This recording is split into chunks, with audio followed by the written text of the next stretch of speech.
So welcome back, everybody. So I figured today we'd talk a little bit about what to do if you're in a dog fight, or at least what I do and what other trainers suggest to do.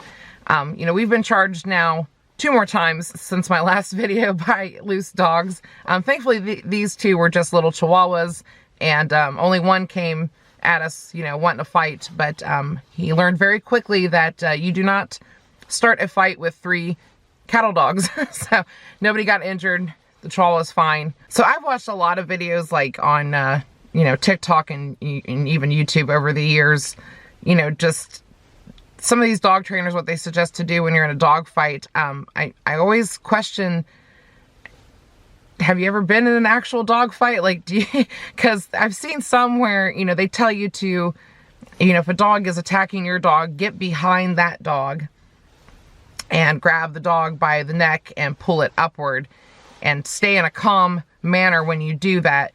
I don't know how you're able to get behind the attacking dog in that situation. Or I've seen trainers, hold on, I've got a leash. You know, I've seen some trainers online, and I can't even do it. This is one of the camping leashes. Leeches? What am I saying?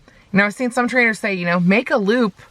You know, basically they're telling you to make a slip lead with your leash during this dog fight, you know, and I've seen even other trainers make like a slip lead and add knots here and say, and then you place the leash on the dog that's being the aggressive one and pull it away.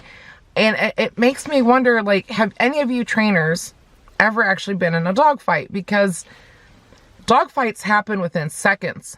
Like, I'm talking like even milliseconds at times, depending on, you know, the dog or whatever. I'm hitting windows and stuff trying. Apparently I'm not very good at vlogging in the car, but I would love to see them actually demonstrate those methods during a fight, because that's just not, that I don't see how that's possible. I mean, yeah, I can understand grabbing the dog by the neck and pulling upward, but I saw one trainer say that is the best and only method. And it's like, how are you supposed to get both your hands around the dog when you're trying to control your dog, for one thing? But anyway, so every situation is different. I always try to assess the situation, and you have to assess it really quickly, especially when the dog is charging in that mode of, I'm going to get you guys, you know, this is my territory, whatever. You have to assess the situation very quickly. And for the most part, yes, I suggest to stay calm in a dog fight. You have to try to remain as calm as possible at first. Again, it depends on the situation. If I can read the dog and know that the dog charging is charging to just say hi or play or whatever, I try to slowly just move my dogs out of the way and keep things as calm as possible. I mean, you kind of saw that in the one video with Sully on his training where, you know, he ended up screaming bloody murder out of fear, but that dog honestly was charging just to be playful or whatever. I could see that, but not all dogs are charging to be playful. Those situations are ideal. Those situations, I love when those happen, because it's like, okay, I don't love it. I don't love it anytime a dog charges me, but I love when I can keep it calm and just walk away. That has not been the case on many occasions. I know people say don't put your hands into a dog fight and, you know, don't get involved. Well, I don't agree with that. When my dog is getting bloody and beaten up, I'm getting involved. And I'm going to probably get some hate for this, and that's fine. But when it comes to protecting my own dogs, I will kick your dog. I will grab it by the neck and fling it if I have to. And I've had to do that in situations. With my original crew, Lucian and Kage got attacked multiple times, especially Kage. There was 3 separate incidents where Kage actually got so badly chewed up and sliced open from the dog, the loose dog, that we had to get stitches each and every time.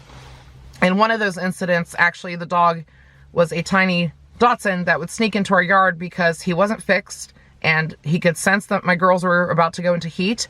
And for some reason, when that dog entered our yard, he just immediately went after Kage and ripped Kage's face open. Not once, but twice. And the second time we had to go get stitches. So I've had a lot of experiences like that, unfortunately, from other people's dogs. And in those situations, I will protect my own. I don't care. You know, I know people are going to be like, oh, don't hurt the puppy. He doesn't mean to. No, at that point, when the owner's not around and it's attacking my babies, I will do whatever's necessary to protect them. So yes, I will get involved in a dog fight. I have the balls enough to get involved in a dog fight or whatever. I don't care if I get bit. I don't care if I have to get the stitches. If I can prevent it from happening or stop it that way. And those certain dogs, I had to grab the dog and fling it when it was attached to Kage. Still pisses me off to this day. And for the longest time after that incident, because that guy got fined, he got definitely charged with stuff, and he didn't pay my medical bills that I had to do for Kage, but for the longest time I had to avoid that street until that gentleman moved. I shouldn't even call him a gentleman because he's not, but because he kept threatening me afterwards about stuff. But anyway, you know, those type of owners, right? And for those that say just use commands, again, maybe you haven't been in enough dog fights or even dog piffs. Like even my own dogs, when they have piffs, Kage and Lucian, one time I had to take the broom and put it in between both of them. That distraction was enough to get the fight to stop. And there's times we've had to like pull them away from each other, things like that. It's commands and being calm and all positive, floofy stuff. That's not going to always work in a dog fight. Now, one thing I suggest at home, if you have multiple dogs getting in a fight, a loud noise can be a great distraction. A loud clap, you know, if you've got something that's got pennies in it or rocks. I know some people actually use that for training where they shake the penny can to get the dog to do what they want. I personally don't like doing that for training stuff, but to get them to snap out of it, because once dogs go into that state of mind, it is really hard to get them to stop. Now, things I would suggest for people to use if they're walking their dog to protect themselves, get some dog mace. I know people are like, oh no, not the dog mace. You know, it's like, I think it says on there like it's vitamin C something or citrus something. I would also suggest carrying a hiking stick or a walking stick, because if you're in that situation, a stick, you can, one, put it in between the two dogs and try to get them off each other that way, or you can smack the dog with it. I mean, I know I don't advocate usually for hitting puppies, but again, if it's protecting my own, if it gets to that level, I will go there. You know, and there's also the thing of carrying other things, which I'm not going to say on YouTube. I think if you look at my last video, you see the comments where I'm talking, you know, sometimes people carry other things for just in case scenarios. You know, definitely you got to watch the laws on what you can do and should do and use on dogs that are attacking you type thing. But like there's even pocket knife laws. I feel like people are going to really misread or mishear what I'm trying to say there. You know, sometimes even when you're pulling your dog back during a dog fight, that for some reason can seem to initiate the other dog that's attacking to go like even harder and more. I personally always try to get the dog attacking. I try to get it to get out of my get out of my bubble, you know? Another thing I see a lot of trainers say is don't scream, don't yell, stay completely calm, because yelling isn't going to help the situation.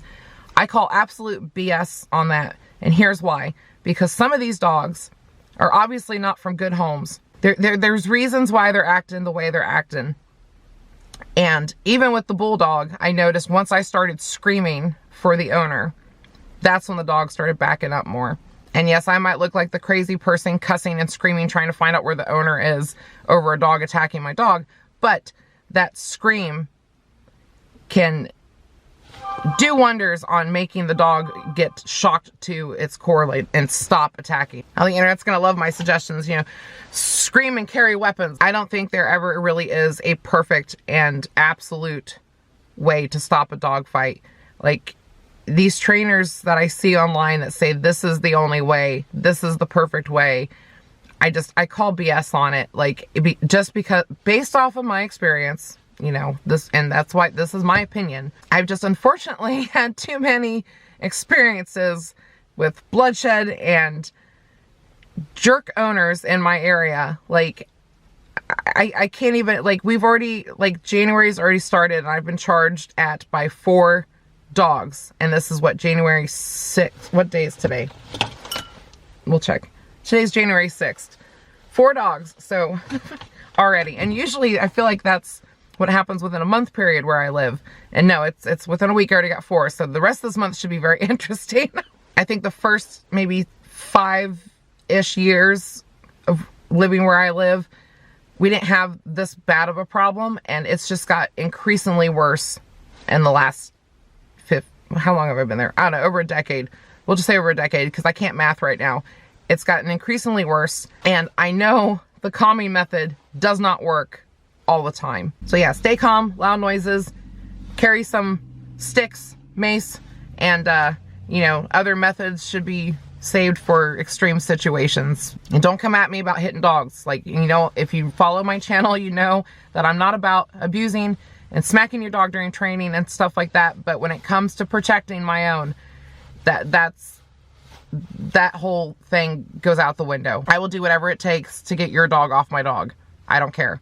And then I go home and beat myself up for it for about like a week or two that I did that to someone else's dog, even though I needed to protect mine anyway. So I'd like to know your thoughts on the situation, what you've done in your situations. You know, leave your thoughts and stuff in the comments below. That way other people can, you know, come here too and find suggestions from others, not just from me. You know, I don't know the correct thing on this one. I just know from experience there isn't one. I think I've surpassed 50 dog piffs / fights for sure at this point. So, and it's every single one seems to have slight differences. You really do have to learn how to assess the situation and figure out from there, and that you have to do that within seconds. But anyway, that's just my thoughts for today, and I gotta run some errands, go walk my kids, and hopefully today no dog charges us again. Anyway, take care everyone, and we'll see you in the next one. Bye.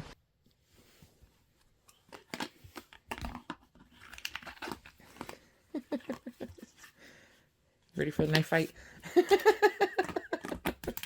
Okay, let's not play with it too much. Daddy's gonna get mad. That's his favorite Halloween thing. I know.